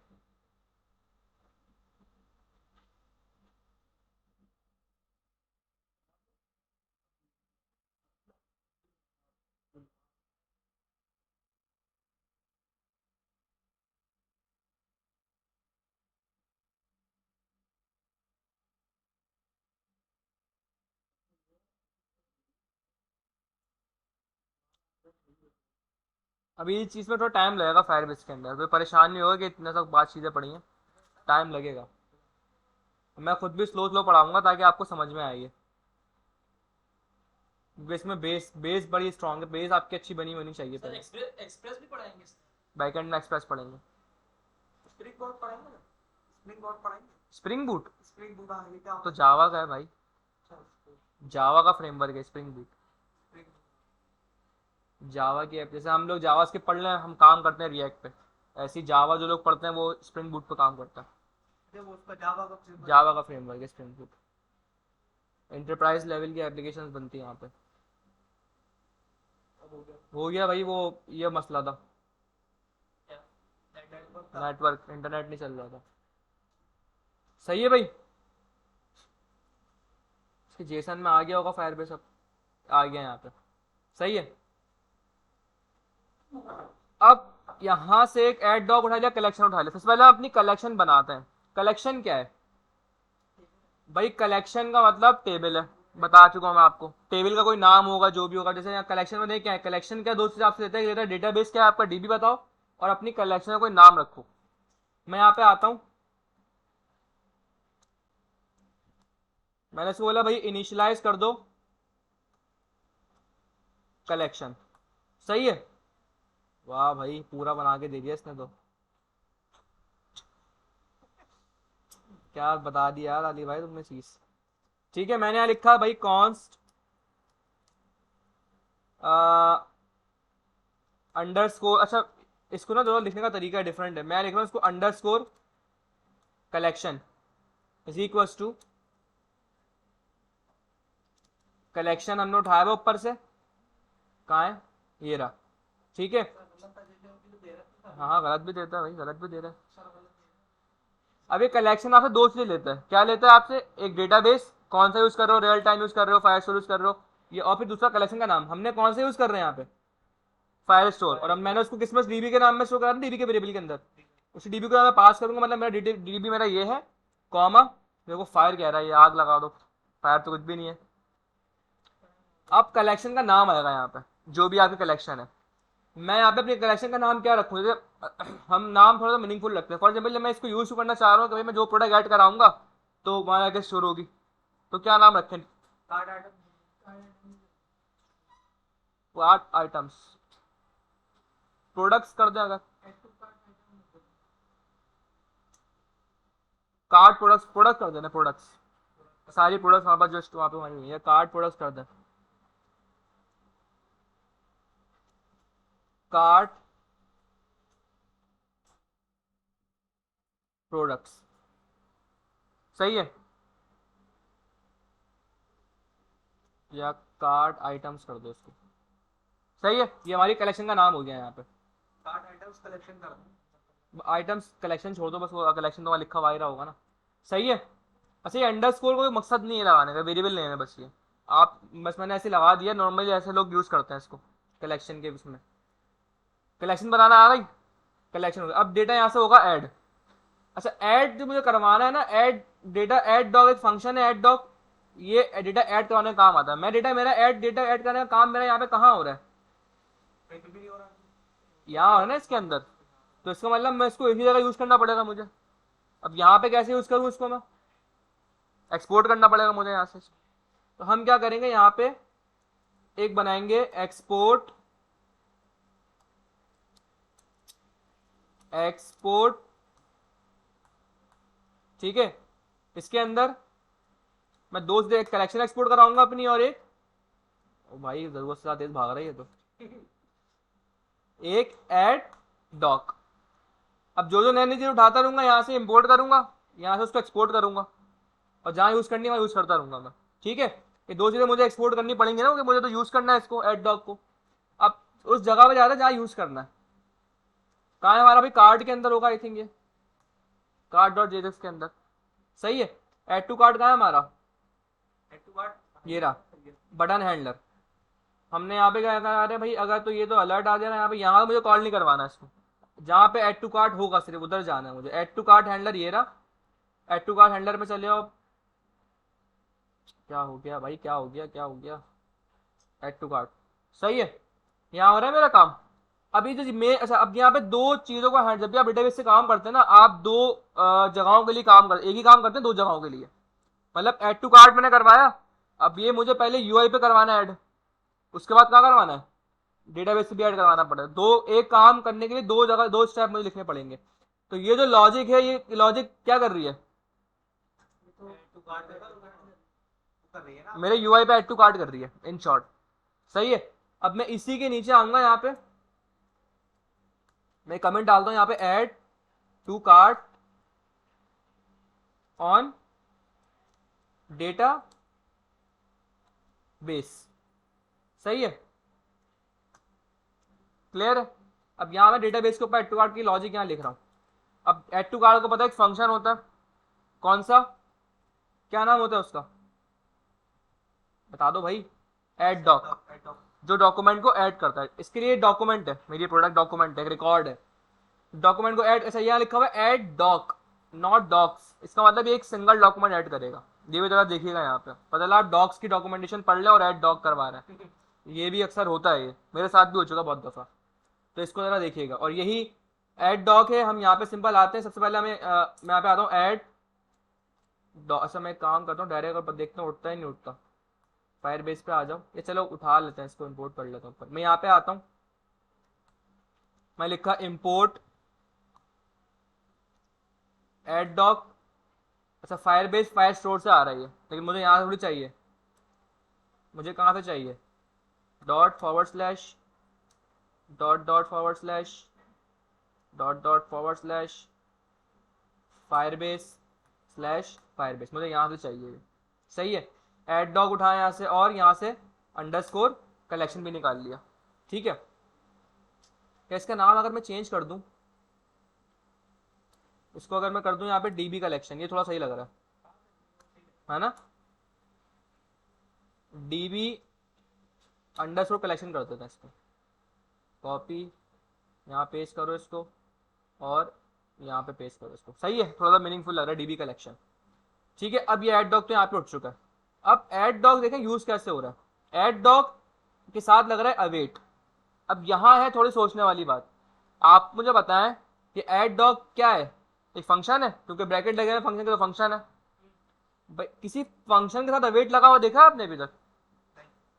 नहीं लगता। अवेट एसिंग अवेट कहाँ यूज करते हैं हम, जब कोई एपीआई कॉल हो। तो इसका मतलब ये फंक्शन नहीं है भाई, हमें फंक्शन दिख रहा है। ये बिहाइंड द सीन क्या हो गया, एपीआई है, जो एपीआई आप हिट कर रहे हो बिहाइंड द सीन, और ये इसके डेटाबेस से कम्युनिकेट कर पा रहे हो। अब समझ में आ गया जो मैं इतनी देर से बात बता रहा था पूरी, कि आप फ्रंट एंड से डेटाबेस को हिट नहीं कर सकते ऐसे। बीच में एपीआईज होती हैं, वो एपीआई सर्वर से कम्युनिकेट करती हैं, फिर सर्वर फैसला करता है कि भाई इसको डेटाबेस पे भेजना है या वापसी भेजना है। यहाँ भी हम ये काम कर रहे हैं। अब यहाँ फायदा क्या है, हमें सब कुछ बना बनाया मिला है। हमें नहीं पता क्या एपीआई कॉल हो रही है, क्या कॉल नहीं हो रही, सर्वर पे कहाँ जा रही है, कहाँ, हमें कुछ नहीं पता, हमारा कोई मतलब ही नहीं इससे। फायरबेस बोलते हैं भाई मैं आपको फंक्शन दे रहा हूँ बने बनाए, जिनके पीछे बिहाइंड द सीन एपीआईज है, आप उन फंक्शंस को यूटिलाइज करो और डायरेक्ट मेरे डीबी को एक्सेस कर लो। अब समझ में आ रही है वाली बात थोड़ी बहुत, क्योंकि किसी फंक्शन के साथ अवेट नहीं लगता अनटिल अनलेस कि वो कोई एसिंग फंक्शन होगा। बेसिकली एपीआई कॉल हो रही है ना, एसिंग फंक्शन में भी एपीआई कॉल हो रही होती है। तो इसको यूज कैसे करते हैं, मैं यहाँ पे आता हूँ, मैं बनाता हूं एक फंक्शन बाहर, एड प्रोडक्ट टू फायरबेस। मैं लिखता const add product to DB. ठीक है, यहां आया मैं भाई, एक मैंने बना लिया यहाँ पे फंक्शन। अब ये फंक्शन क्या क्या करेगा, एसिंग बनेगा, क्यों, क्या वेट लगता है आपको पता है, इसका वेट यहाँ पे वेट लग रहा है इसके साथ यहाँ पे। तो सबसे पहले मैं क्या होगा, ये पूरी लाइन यहाँ से इस तरह लिखूंगा, const doc ref is equals to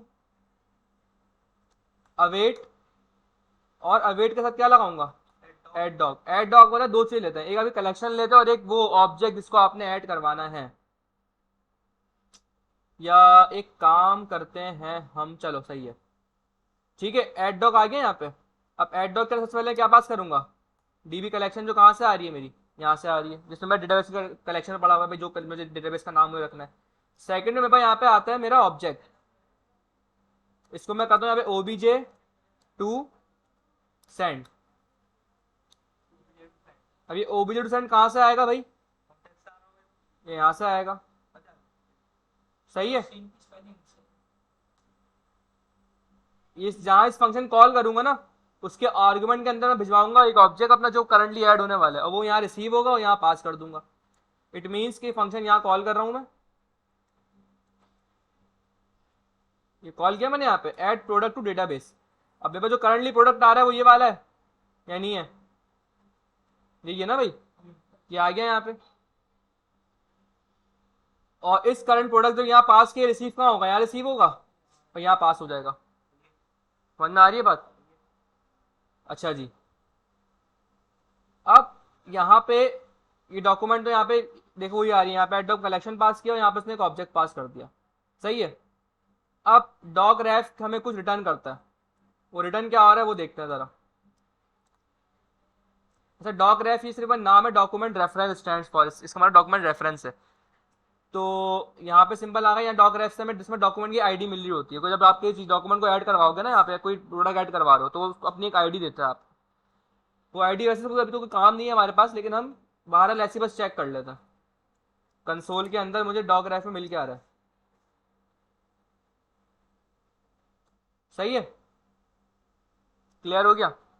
check करना रहा है इसमें कंसोल में आ क्या रहा है, और डॉक्यूमेंट हमारा ऐड हुआ या नहीं हुआ, क्या कहानी है वो सब देखते हैं। अभी मैं यहाँ पे आता हूँ, देखिए कुछ भी नहीं है यहाँ पे, भी खाली पड़ा हुआ है, सही है। हमने इसको यहाँ पे सेव करा, मैं यहाँ पे आके एक रिलोड देता हूँ एक, और यहाँ पे कंसोल ओपन कर लेता हूँ।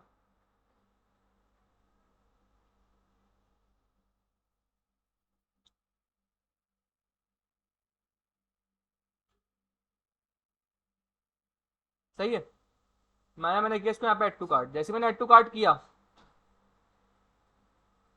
आ गया एक ऑब्जेक्ट। जरा इस ऑब्जेक्ट को खोलते हैं, क्या है ये, इसको नीचे ले आता हूँ मैं।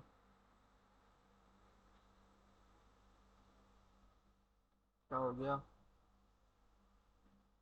एक डॉक्यूमेंट रेफरेंस का मुझे ऑब्जेक्ट मिला, इसके अंदर एक बता रहा है भाई टाइप डॉक्यूमेंट है, और इसमें एक चीज होती है की फाइल स्टोर में आ जाए, ये रही आईडी, ये इस पर्टिकुलर डॉक्यूमेंट की आईडी है। अब इससे क्या समझ, मतलब अभी आपको मुझे पता है कि कंफ्यूज हो गया भाई आईडी से मैं क्या करूंगा, मेरा क्या काम है, और ये क्या मतलब क्या हेल्प करेगी इसकी। ये हो गया। अब जरा डेटाबेस से पहुंचो, यहाँ पे एक रिफ्रेश दो।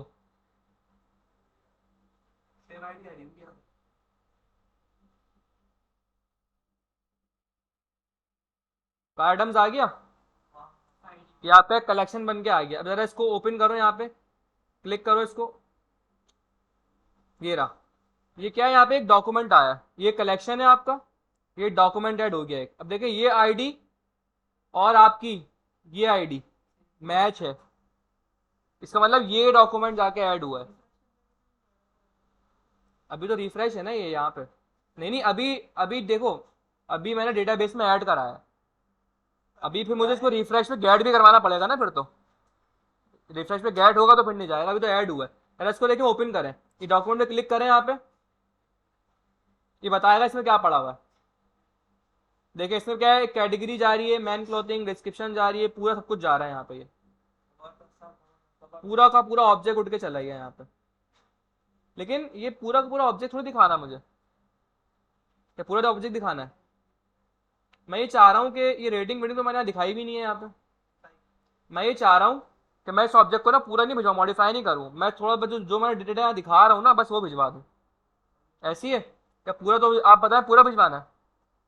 पूरा भिजवाने की नीड तो नहीं है, हमें तो दिखा रहे हैं बस वो भिजवाना है यहाँ पे। तो हम यहाँ क्या क्या भिजवा रहे हैं हम देखते हैं जरा, लेकिन हम तो यहाँ पूरा प्रोडक्ट भिजवा रहे हैं शायद कार आइटम्स के ऊपर। अच्छा सही है, मैप हो रहा है और मैप के अंदर पूरा आपका फिर वहां से बन के आ रहा है। कोई इशू नहीं है, पूरा भिजवा रहे हैं तो कोई मसला नहीं है, क्योंकि पता है क्या होगा, अब मैं फिर अगर मैं मॉडिफाई करूंगा तो मुझे लंबी चौड़ी कहानी करनी पड़ेगी। मैं भी क्या करूंगा, इसी को गेट करूंगा और इसी के ऊपर एक एरे में भिजवाऊंगा इसको, और इस एरे में मैप चला के पूरे रेंडर करवा दूंगा दोबारा से। तो ये आपका डेटा सीरीज। अच्छा, अब ये सारे काम यहाँ से भी हो सकते हैं आपके, आप चाहो यहाँ से इसको एडिट भी कर सकते हो, इसको डिलीट भी कर सकते हो, यहाँ इसका ये डॉक्यूमेंट भी ऐड कर सकते हो, इस डॉक्यूमेंट को डिलीट कर सकते हो, यहाँ से कलेक्शन को डिलीट कर सकते हो, सारे काम यहाँ से भी कर सकते हो आप, लेकिन हम कोड से कर रहे हैं सारे काम। तो डॉक्यूमेंट ऐड करना आ गया तीनों को, बस बहुत आसान है ये, कुछ भी नहीं है। लेकिन देखिए इसमें पता क्या, लेकिन हमें नहीं पता पीछे क्या कहानी हुई है, पता लगा आपको? ये बस यहाँ पे ये आपको बनी बनाई चीजें प्रोवाइड कर दी, आपको यहाँ कुछ भी पता नहीं लगेगा भाई हो क्या रहा है पीछे, बस आपको फंक्शन मिल गया, उस फंक्शन में हमने डेटा पास किया, चलो भाई ऐड हो गया, चलो भाई गेट हो गया, चलो भाई डिलीट हो गया। लेकिन हम जब नोड जेएस पढ़ेंगे ना, ये सारे काम जो पीछे फायरबेस कर रहा है, ये सारे हमें खुद से स्क्रैच से करने पड़ेंगे सारे काम आपको। तो असल में वहां आपको समझ में आती है बैकएंड कि भाई क्या चल रहा है कहानी। सही है भाई। तो आज इतना रखें इसको, या गैड भी कर लें अभी? बहुत है आज के लिए। कोई मसला है यहाँ तक किसी को? अब जाके फायरबेस सेटअप करें घर आके, और इस अपनी एप्लीकेशन में इसको लगाएं, इंटीग्रेट करें और डॉक्यूमेंट ऐड करें कि ऐड चीज़ें हो रही हैं नहीं हो रही। अच्छा एक और चीज़ आपको बताऊँ, जरा 1 मिनट वेट करें, एक मिनट। ये ऐड तो हो गया यहाँ पे, मैं आया यहाँ पे, मैंने एक दूसरा डॉक्यूमेंट ऐड किया, सही है, ऐड हो गया होगा डेटाबेस में, ऑटोमेटिक हो गया, रिफ्रेश करने की ज़रूरत भी नहीं है। अब रियल टाइम चलता है ये, इससे सबसे अच्छी चैट ऐप बनती है, रियल टाइम चलेगा। यानी फिर फर्स्ट टाइम रिफ्रेश करना पड़ेगा आपको, वेरी फर्स्ट टाइम, उस तब एक दफ़ा आपका डेटाबेस इनिशियलाइज हो गया, देखिए खुद ब खुद ऐड हो गया ये। और यहाँ ऐसा भी कुछ नहीं हो रहा कि वो प्रीवियस रिकॉर्ड ओवरराइट हो रहा है। देखिए मैंने कुछ ऐसा तो नहीं किया ना कि मतलब मैं पुराना भी रिस्पॉन्स लाओ फिर नया भी लाओ। इंटरनेट बहुत स्लो चल रहा है यहाँ पे। तो खैर इसको देख लीजिएगा आप, ये भी नेट बड़ा स्लो चल रहा है यहाँ पे। ये वैसे ओवरराइट पता नहीं होता है नहीं होता, ओवरराइट होना तो नहीं चाहिए ओवरराइट। ये आ गया मैन क्लोथिंग, सही है, यार परफेक्ट पैक। और यहाँ पे इंटरनेट बड़ा स्लो चल रहा है भाई। ओवरराइड नहीं हुआ सही से। ओवरराइट नहीं हुआ क्योंकि हर हर दफा रिकॉर्ड भेजेगा डेटाबेस के अंदर वो। की तो चेंज आई, क्या कह रहे हो? की चेंज आई। हाँ हाँ, की चेंज बनी है ना, ओवरराइड होता तो फिर इसकी जगह रिप्लेस करता वो, और यहाँ पे 2 डॉक्यूमेंट थोड़ी आते, फिर क्या आता, एक ही डॉक्यूमेंट आता। तो ओवरराइड नहीं हुआ, इंटरनेट की वजह से बहुत स्लो चल रहा है। तो खैर इस तरीके से हमारा डॉक्यूमेंट ऐड होता है। तुम्हें तो बहुत जल्दी है भाई, क्या हो गया? वरना आ गया यहाँ तक? कोई सवाल, कोई क्वेश्चन? बस अब आप यहाँ आज के लिए इतना ही, नेक्स्ट क्लास में इसको पूरा कंप्लीट करेंगे।